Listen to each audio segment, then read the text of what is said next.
સુરતમાં નવરાત્રીમાં છેડતી કરતા અસામાજિક તત્વો થઈ જજો સાવધાન, નહીં તો તમને ખાવા પડી જશે જેલની હવા।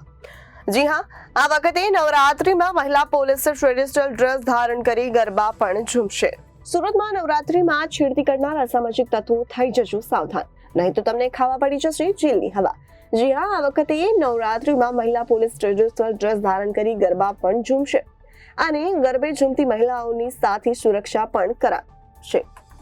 મહેરબાન સીપી સાહેબની સૂચના અને માર્ગદર્શન હેઠળ સુરત સિટીમાં શી ટીમ 35 થી 38 શી ટીમ કાર્યરત છે ઓલરેડી।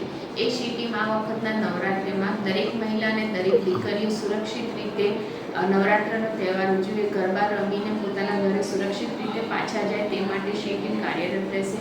આ શી ટીમની દરેક મહિલાઓ સાથે સાથે જેન્ટ્સ પણ હોય છે। આ શી ટીમની દરેક મહિલા અથવા તો અમુક મહિલાઓ અથવા અમુક જેન્ટ્સ જે ટ્રેડિશનલ ડ્રેસમાં પણ આ જ્યાં ગરબા રમાય છે તે જગ્યાએ રમશે અને જે પણ છેડતીના પ્રકરણો અથવા તો છેડતીના પ્રકરણો ન થાય અને તેઓ સુરક્ષિત રીતે બધી દીકરીઓ ગરબા રમી શકે તે માટે સતત વોચમાં રહેશે।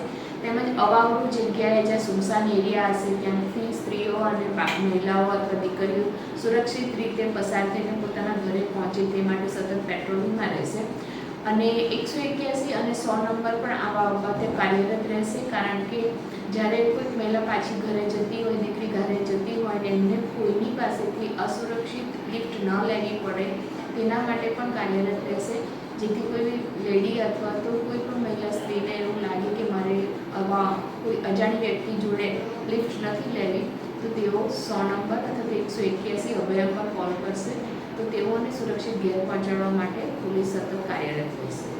Bureau report Janadesh news Surat.